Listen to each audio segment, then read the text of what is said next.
Hello and welcome to lesson 7 on trig for right angle triangles. Today we're going to have a quick reminder of the sine ratio, and then we're going to use the sine ratio to calculate the size of the angle in the right angle triangle. You know you've been successful if you use the sine ratio to calculate the correct size of the missing angle. Right, just remember our sine ratio from before is our opposite side over hypotenuse. Quick reminder on the sine ratio. So if we list our sides, we've got our hypotenuse, because that's always across from our right angle. We've got our opposite, which is across from our angle, and the side that's left is beside is our adjacent. So just do a double check to check it is the sine ratio that we need. So we're working with the opposite, so we tick opposite and opposite. We've got the hypotenuse, hypotenuse, hypotenuse. So it is the sine ratio with the two ticks.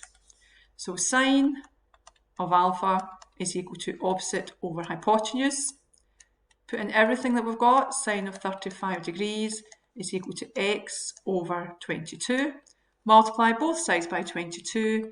X is equal to 22 times sine 35 degrees.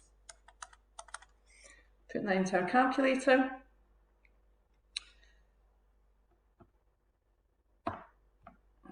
Should give you 12.6 centimetres.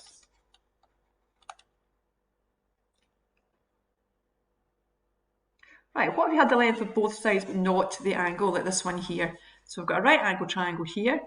We don't know what the angle is. We've got alpha, degrees.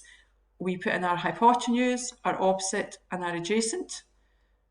What we need now is something that turns the ratio back into an angle. Remember, your sine button turns an angle into a ratio, so we need to turn that back into an angle. So on your calculator, try pressing sine 30. When you do that, you get the answer 1/2. Remember, that's just the ratio of opposite over your hypotenuse. Now, on your calculator, press shift, or it could be second function, and then press sine, and that will give you your sine inverse. Okay, it's like sine with the wee -1 up there. Put in your 1/2, and that will give you the answer of 30. Okay, so you should get that is equal to 30. So it reverses it. It reverses the ratio of 1/2 back to the angle of 30 degrees. Let's use that in an example now. So we've got a right angle triangle. We've got alpha there, our angle. We don't know what it is. Hypotenuse, opposite, adjacent. Let's just do a check again that it is the sine ratio that we're using. So SOHCAHTOA. So we have the opposite. Tick your opposites there. We've got our hypotenuse. Tick our hypotenuse, our hypotenuse. Sine has got the 2 ticks, so it is the sine ratio.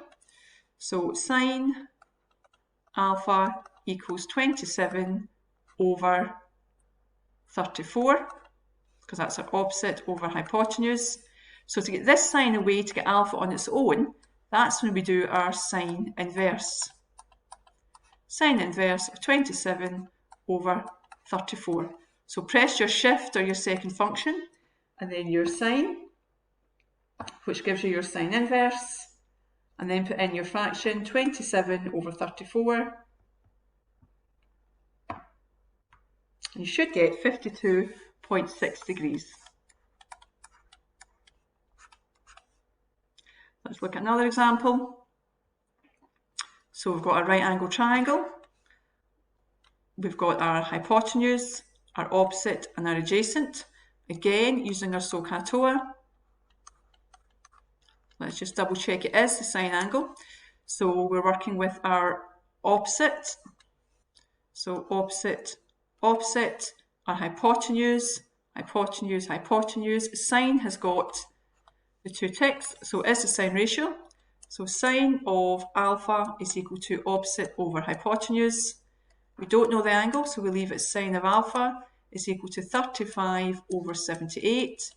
To get alpha on its own, remember that's when we do alpha equals, and it's a sine inverse button, 35 over 78.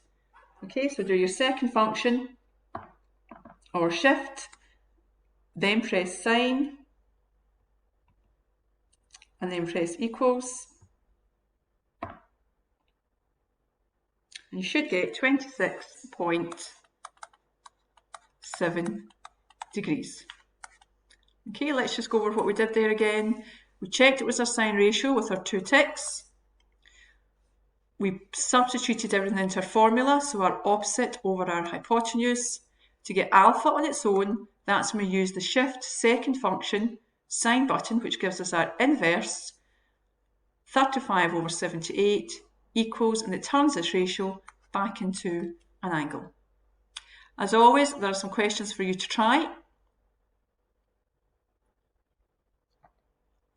And the answers are at the bottom.